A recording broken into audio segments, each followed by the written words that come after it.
بسم اللہ الرحمن الرحیم۔ پروگرام سچ کے سفر کے ساتھ میں ہوں سجاد ترین۔ آج ہمارے ساتھ موجود ہے الیکشن کمیشن کے سابق سیکرٹری جناب قمر دلشاد صاحب۔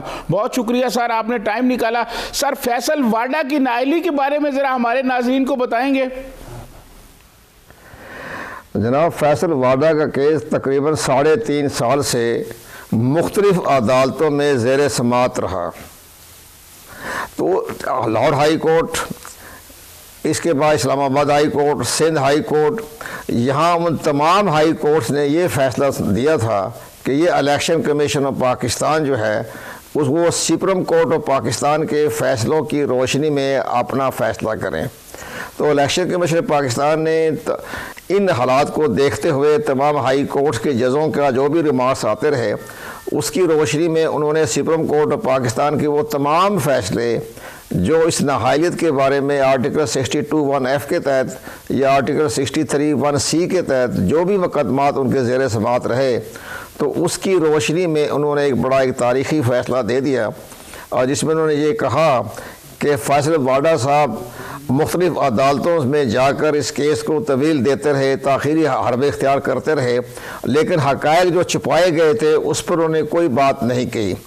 تو یہ فیصل واڈا صاحب نے اپنی ڈیول نیشنلٹی کے بارے میں، امریکن نیشنلٹی کے بارے میں تمام جو حقائق جو تھے وہ الیکشن کمیشن سے بھی چھپائے، اور کاغذات نامزدگی میں بھی اس کا کوئی ذکر نہیں تھا، جس کی بنا پر الیکشن کمیشن پاکستان نے آرٹیکل 63(1)(c) کے تحت اور آرٹیکل 62(1)(f) کے تحت ان کو تاحیات نااہل قرار دے دیا۔ اب جو آرٹیکل 62(1)(f) جو ہے وہ بڑا امپورٹنٹ ہے۔ اس میں 3 لائنیں ہیں۔ اس میں یہ لکھا ہوا ہے کہ پارلیمنٹیرین کو پارسا ہونا چاہیے، دیانتدار ہونا چاہیے، ایماندار ہونا چاہیے، اور اسلامی شعائر کے بارے میں اس کو مکمل ادراک ہونا چاہیے، اور اس لحاظ سے یہ دیکھا جائے تو یہ بہت امپورٹنٹ ہمارا ہے آرٹیکل 62(1)(f), جس میں اس کی پارسائی اور دیانتداری کے بارے میں ذکر کیا گیا۔ تو یہاں وہ ناکام ہو گئے، وہ نہ وہ پارسا ثابت ہوئے، نہ وہ دیانتدار ثابت ہوئے، نہ ایماندار ثابت ہوئے، تو الیکشن کمیشن نے ان کو ظاہر تاحیات نااہل قرار دے دیا۔ اس کے ساتھ ساتھ آپ ایک اور بھی بات دیکھیں۔ اب فیصل واڈا صاحب نے تمام جائیداد جو گوشوارے جمع کروائے جاتے ہیں ہمارے کاغذات نامزدگی میں، وہ تمام حقائق چھپائے۔ جائیداد کی منتقلی، کہاں سے پیسہ آیا، منی ٹریل کہاں سے ہوئی، وہ سارے انہوں نے حقائق چھپائے۔ وہ تمام چیزوں کو دیکھتے ہوئے الیکشن کمیشن پاکستان نے ایک تاریخی فیصلہ دے دیا اور ان کو تاحیات نااہل قرار دیا گیا۔ اب جو ہمارے بعض دوست جو ہے ہمارے سیاسی رہنما یا جو ان کے حامی جو ہیں، وہ اس کے بارے میں یہ کہتے ہیں کہ جی الیکشن کمیشن آف پاکستان کے پاس نااہل قرار دینے کا کوئی اختیار نہیں ہے۔ یہ بات درست نہیں ہے۔ وہ اس لحاظ سے کہ جب ایک کیس چیئرمین سینٹ کی طرف سے یا اسپیکر قومی اسمبلی کی طرف سے جو ریفرنس آتا ہے کسی پارلیمنٹ کے ممبر کے خلاف، تو پھر الیکشن کمیشن پاکستان اس کو نااہل بھی قرار دے سکتا ہے، اس کو سزا بھی دے سکتا ہے۔ تو جب وہ اسپیکر کی طرف سے یا چیئرمین سینٹ کی طرف سے ریفرنس آنے پر سزا دے سکتا ہے، تو یہ کیس تو قادر بندوں کھیلنے تقریباً 3.5 سال سے وہ مختلف عدالتوں میں جاتے رہے، اور وہ الیکشن کمیشن پاکستان کے پاس انہوں نے درخواست دی ہوئی تھی، تو اس کی روشنی میں نے فیصلہ کر دیا۔ تو اب یہ بڑا اس لحاظ سے دیکھا جائے گا، اب سپریم کورٹ آف پاکستان اس کے بارے میں ظاہر اپیل کرنے کا انہیں حق ہے فیصل واڈا صاحب کو۔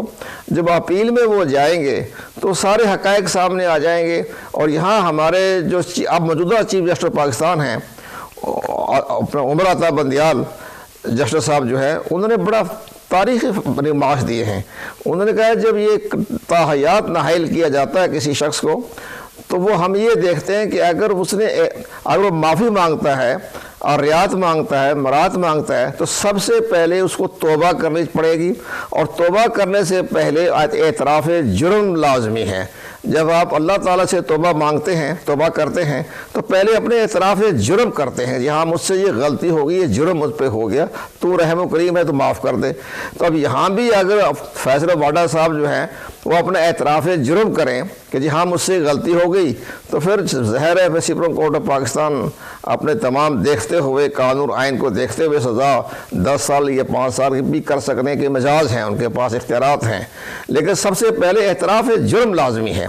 جب اعتراف جرم نہیں کریں گے تو سزا تو برقرار رہے گی، تاحیات تو نااہل رہیں گے، اور یہ اس کے بارے میں نواز شریف کا کیس بھی آپ کے سامنے ہے اور جہانگیر ترین کا بھی سامنے ہے کہ انہوں نے بھی حقائق چھپائے تھے تو وہ بھی تاحیات نااہل ہو گئے. تو یہ جناب سجاد ترین صاحب یہ بڑا اہم کیس ہے اور یہ آئندہ پارلیمنٹ کے ممبران جو قومی اسمبلی صوبائی اسمبلی جہاں بھی وہ انتخاب لڑیں گے تو یہ کاغذات نامزدگی کو اپنے ریکارڈ پیش کرنے کے وقت بڑا احتیاط اور محتاط رہنا پڑے گا. یہ بہت بڑی امپورٹنٹ ہے. اور جہاں تک الیکشن کمیشن آف پاکستان کا سوال ہے تو انہوں نے اپنی رٹ برقرار رکھی ہے. الیکشن کمیشن پاکستان کی تاریخ میں پہلی مرتبہ, میں بھی وہاں 6-7 سال فیڈرل سیکرٹری رہا, تو ایسا کوئی فیصلہ نہیں آیا تھا جو الیکشن کمیشن نے کسی کو نااہل قرار دیا ہو. تو لیکن بہرحال یہ ایک بہت بڑا اہم فیصلہ آ گیا اور یہ کریڈٹ جاتا ہے موجودہ چیف الیکشن کمشنر سکندر سلطان راجہ کو. جو تنخواہوں کا کہا گیا ہے فیصلے میں فیصل واڈا صاحب کے کہ جو آپ نے تنخواہ اور مراحت لی ہیں وہ بھی واپس کر دیں,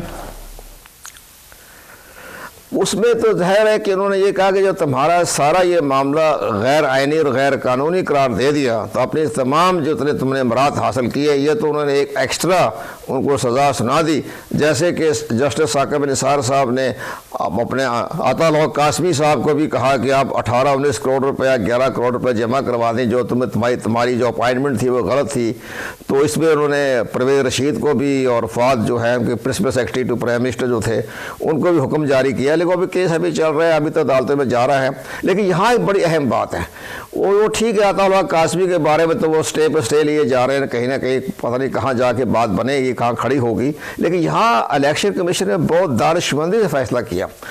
انہوں نے سیکرٹری قومی اسمبلی کو ہدایت جاری کر دی کہ آپ نے یہ 2 مہینے میں یہ ساری ریکوری جو ہے فیصل واڈا سے لینی ہے.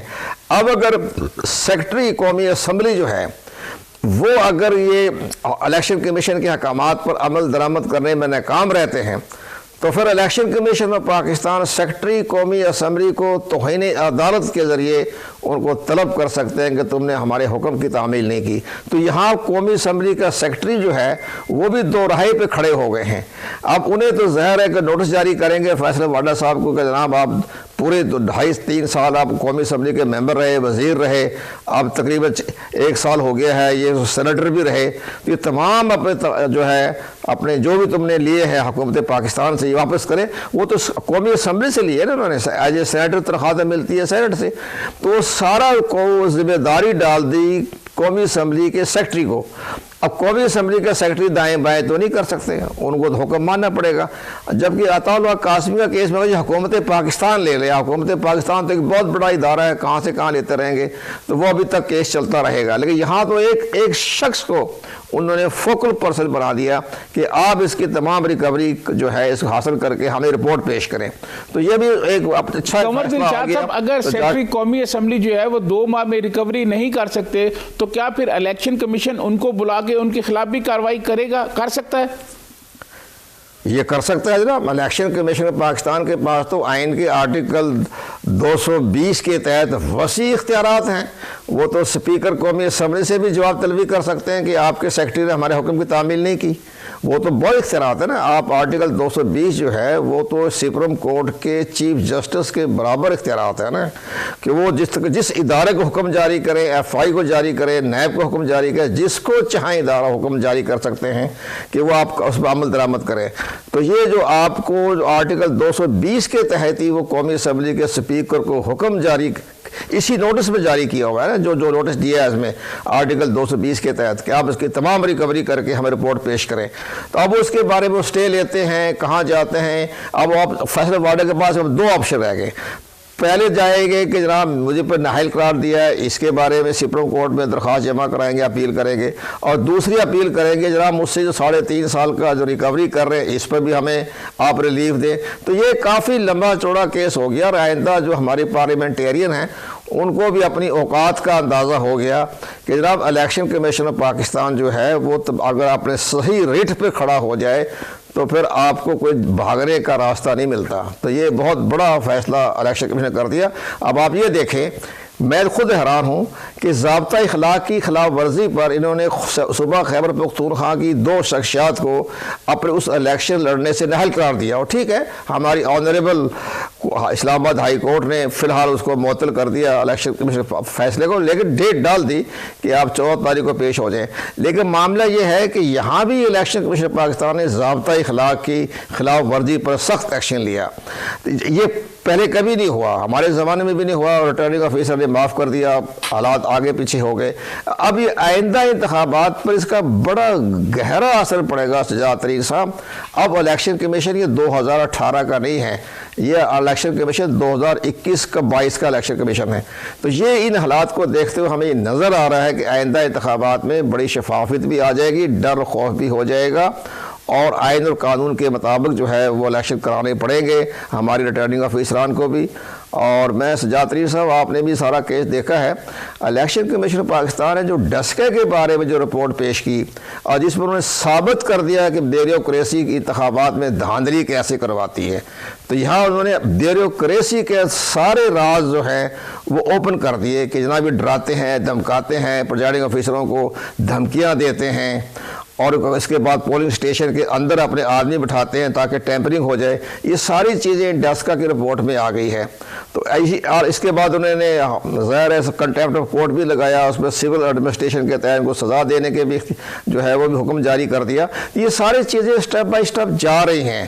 اب میرے ہمارے دوست احباب یہ کہتے ہیں، ہمارے وفاقی وزراء، کہ جناب یہ کوڈ آف کنڈکٹ دیکھیں، انہوں نے خلاف ورزی کی تھی، اسلام آباد ہائی کورٹ نے الیکشن کا اس فیصلے کو معطل تو نہیں کہا، معطل استعمال نہیں کیا، وہ کہتے ہیں اس کو انہوں نے منسوخ کر دیا، حالانکہ معطل کیا ہے فی الحال.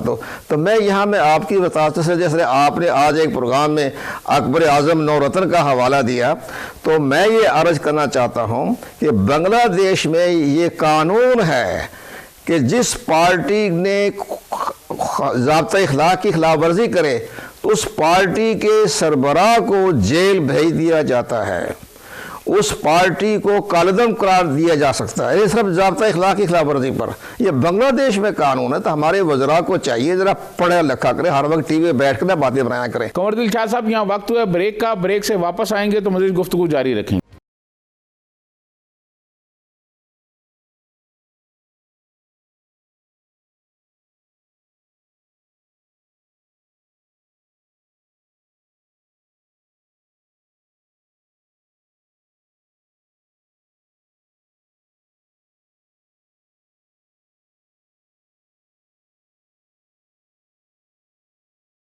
ویلکم بیک ناظرین. ہمارے ساتھ موجود ہیں الیکشن کمیشن آف پاکستان کے سابق سیکرٹری جناب قمر دلشاد صاحب. قمر دلشاد صاحب، یہ بتائیں کہ انڈیا اور پاکستان کے جو الیکشن کمیشن ہیں، ان کے اختیارات میں کوئی فرق ہے؟ جی جناب سجاد ترین صاحب، فرق نہیں ہے. اختیارات وہی ہیں جو الیکشن کمیشن آف انڈیا کے پاس ہیں اور جو الیکشن کمیشن پاکستان کے پاس ہیں. لیکن انڈیا کا الیکشن کمیشن اپنی ول پاور کے تحت اپنا کام کرتا ہے، ول پاور کے تحت اپنے اختیارات کو استعمال کرتا ہے، اور وہ نہیں دیکھتا. ایک اور بڑی اہم بات ہے انڈیا کی، میں نے موجودہ چیف الیکشن کمیشن سے بھی گزارش کی ہے کہ جناب آپ جو ہے ان کو نوٹس نہ جاری کیا کریں.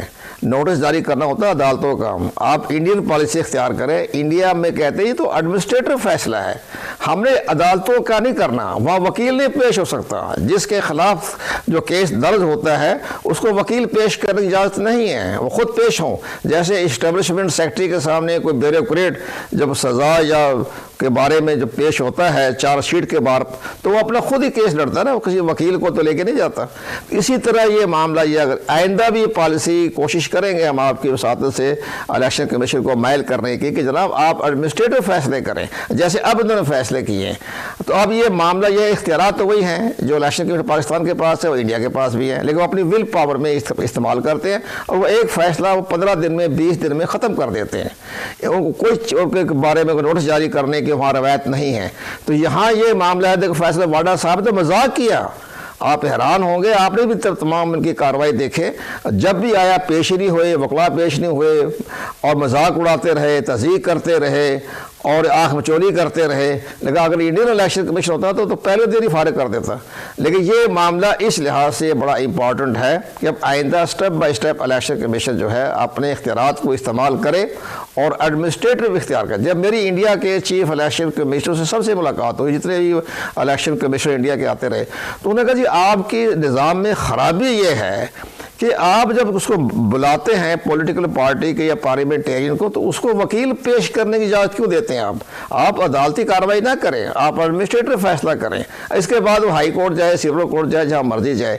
اب اس طرح الیکشن کمیشن نے فیصلہ واڈا کا کیس کر دیا, اس کو سزا دے دی, سنا دی, نااہل قرار دے دیا. اب سپریم کورٹ پاکستان جانے تو فیصلہ واڈا جانے, اگر اس کے حق میں فیصلہ آ جاتا ہے تو پھر الیکشن کمیشن کی ساخت تو برقرار رہے گی نا, کہ انہوں نے اپنا فیصلہ کر دیا تھا. قمر دلشاد صاحب, انڈیا اور ہمارے اگر اختیارات تقریباً ایک جیسے ہیں تو انڈیا میں تو کبھی نہیں میں نے سنا کہ وہاں کسی نے دھاندلی کے الزامات لگائے ہوں. ہمارے تو ہر الیکشن کے بعد دھاندلی کے الزامات لگتے ہیں, اس کی کیا وجہ ہے؟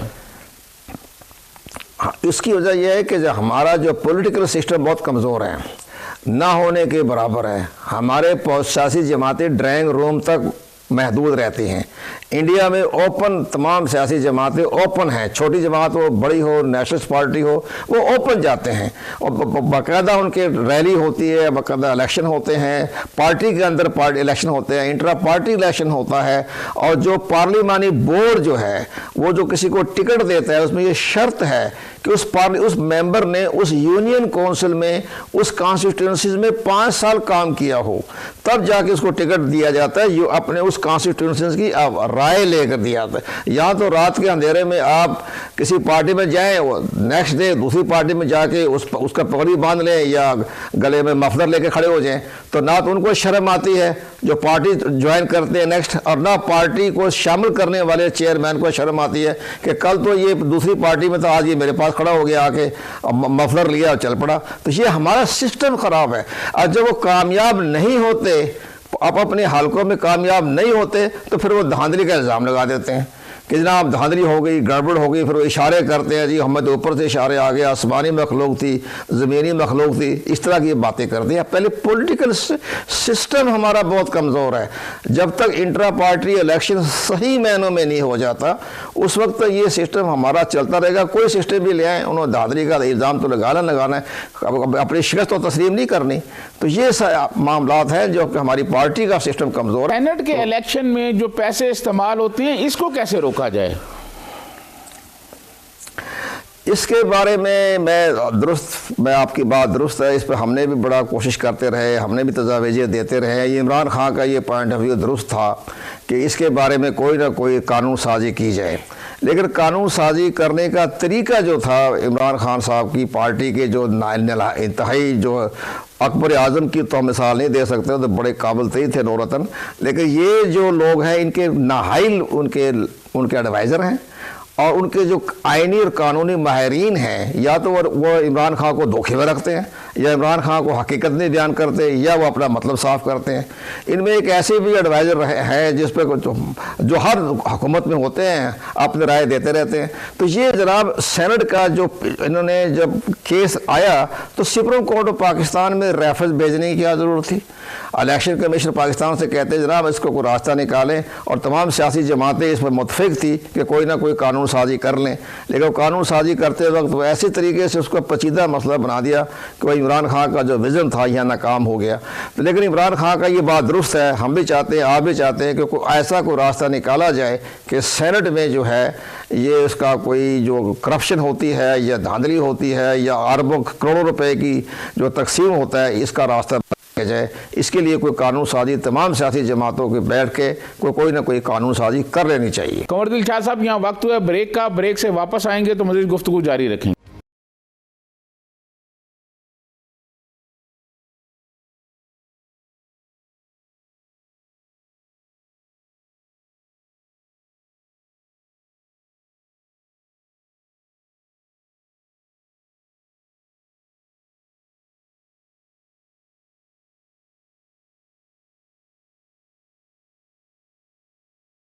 ویلکم بیک ناظرین, ہمارے ساتھ موجود ہیں الیکشن کمیشن کے سابق سیکرٹری جناب قمر دلشاد صاحب.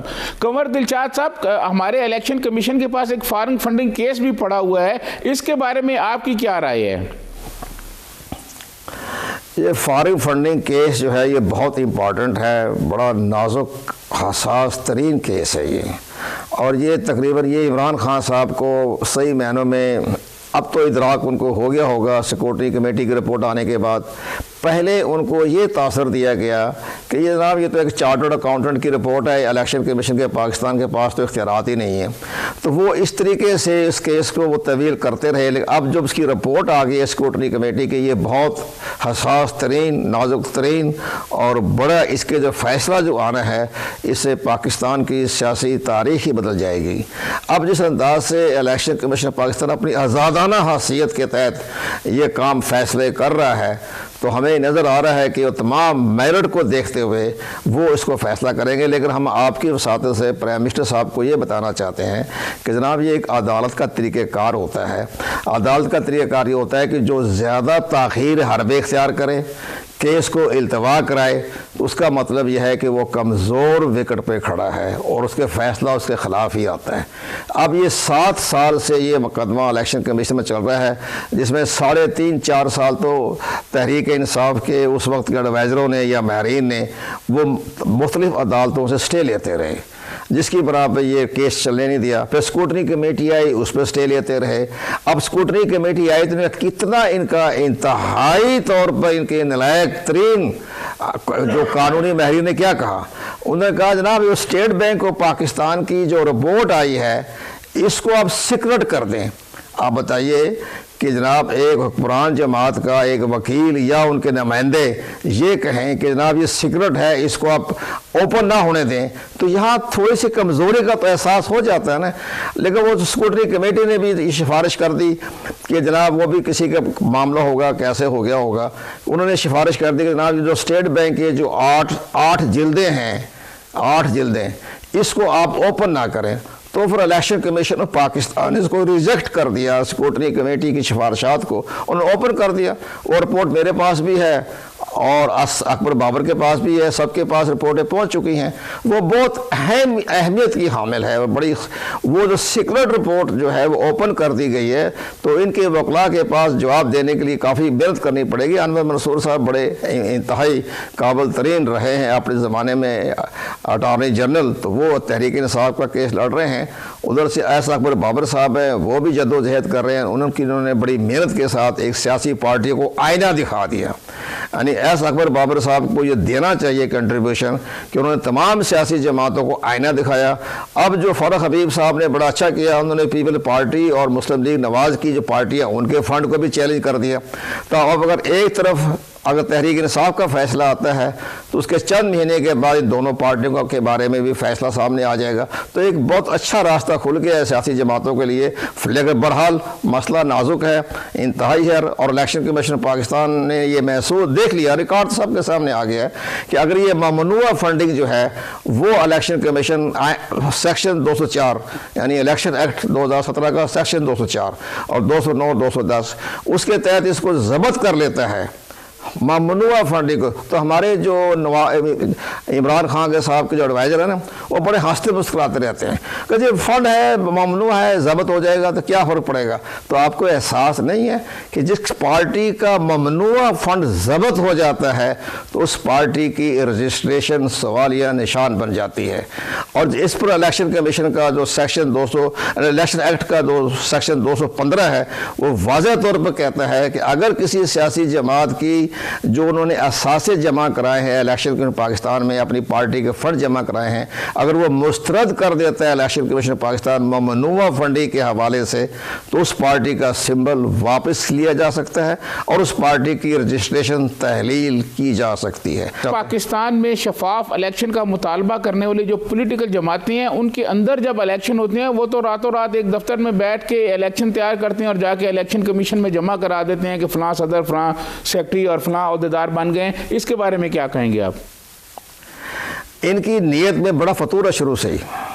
ہم نے جب اسحاق ڈار نے بنائی تھی انتخابی اصلاحات کمیٹی، تو ہم نے تجویز یہ پیش کی تھی کہ جناب الیکشن کمیشن آف پاکستان کو انٹرا پارٹی الیکشن کا آبزرور کے اختیارات دیے جائیں جیسے انڈیا میں ہے۔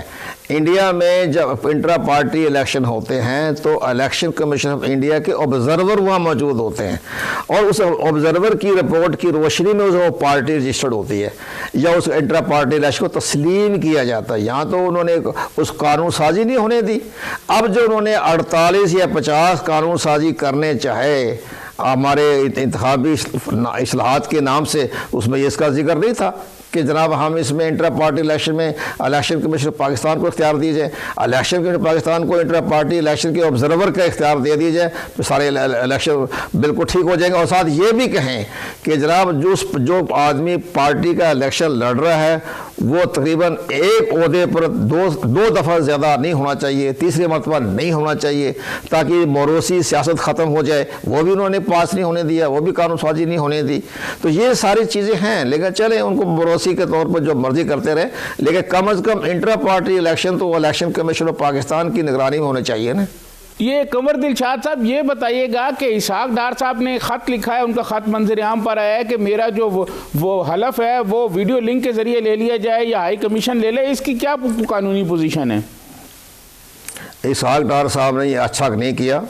یہ جناب ویڈیو لنک کے ذریعے حلف نہیں ہوتے۔ اگر ویڈیو لنک کے ذریعے حلف ہو جائیں گے تو پاکستان کا سارا پولیٹیکل سسٹم ہی جو ہے وہ دھرم برم ہو جائے گا۔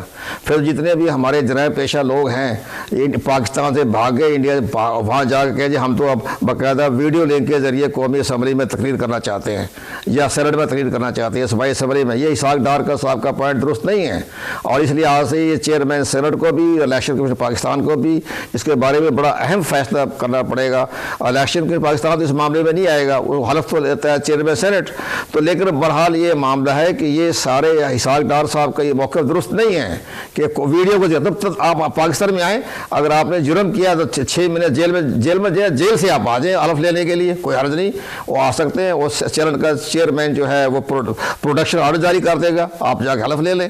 لیکن یہ تو نہیں ہو سکتا لندن بیٹھ کے آپ حلف لیں، یہ تو پاکستان کی پارلیمنٹ کے ساتھ مذاق کر رہے ہیں اسحاق ڈار صاحب، تو یہ چیز درست نہیں ہے، ان کا فیصلہ جو ہے یہ بہت بہت شکریہ قمر دلشاد صاحب، بہت بہت شکریہ۔ ناظرین آپ نے قمر دلشاد صاحب کی گفتگو سنی، اسی کے ساتھ سجاد ترین کو اجازت دیجیے، اللہ حافظ۔